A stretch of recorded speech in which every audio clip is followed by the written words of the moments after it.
sejarah, peradaban, dan pemikiran Islam, kita akan tahu bahwa pada saat Islam pertama kali tumbuh di Jazirah Arabia, belum ada konsep negara bangsa.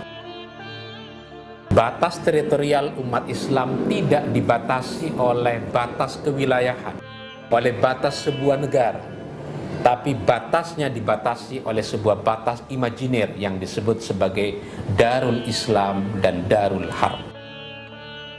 Itu sebabnya konsep Darul Islam ini adalah sebuah negeri yang Islam, dan ini adalah Darul Harb, yaitu sebuah negeri yang memusuhi Islam. Maka dunia seperti terbelah menjadi dua, yaitu dunia Islam dan dunia yang memusuhi Islam. Kenapa konsep ini muncul?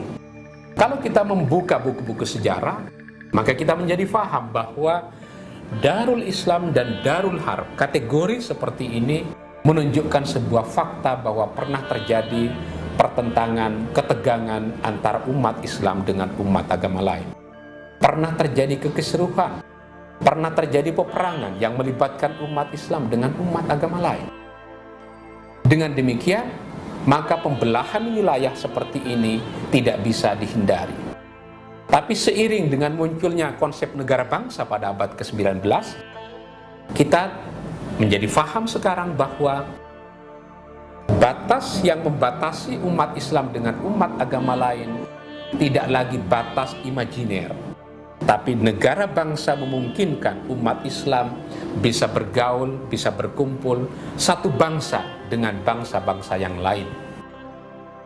Di Indonesia misalnya, yang jumlah umat Islamnya 87%, ada 5% orang-orang Kristen, ada sekian persen orang yang beragama Hindu dan Buddha.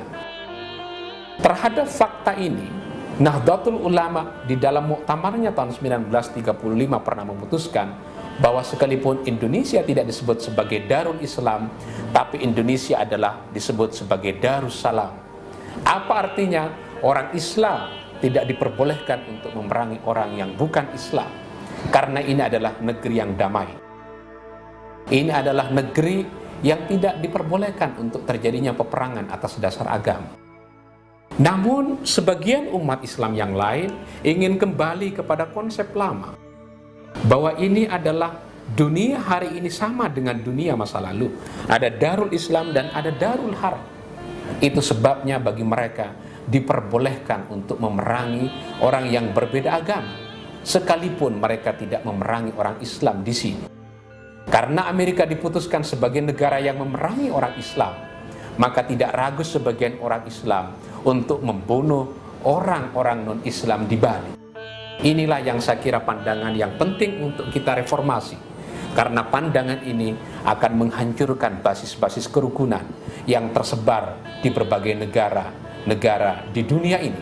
Bukan hanya umat Islam menghuni negara-negara Timur Tengah seperti Mesir, Sudan, Yaman, Aljazair, Maroko, Pakistan, Indonesia, Malaysia, dan begitu seterusnya. Tapi umat Islam juga tinggal di negara-negara barat, seperti di Eropa, seperti Amerika, seperti Australia, seperti Cina, seperti Jepang. Jumlah umat Islam di negara-negara ini adalah sangat minoritas. Bisa kita bayangkan, ini negara bangsa tegak, umat Islam jumlahnya minoritas. Bagaimana kalau mereka memperlakukan diskriminatif terhadap umat Islam? Itu sebabnya pembelahan kategori antara Darul Islam dengan Darul Harb tidak sesuai dengan konteks perkembangan modern. Tidak keliru kalau para ulama, para kiai pondok pesantren menyatakan bahwa orang non-muslim di Indonesia tidak bisa disebut sebagai kafir harbi. Bahkan di antara mereka menyatakan kalau tidak bisa disebut kafir harbi, mereka juga tidak bisa disebut sebagai kafir dhimmi. Sekalipun mereka disebut sebagai kafir dhimmi, tidak boleh mereka untuk dibunuh, karena Nabi pernah menyatakan, man adza dhimmiyan faqad adan.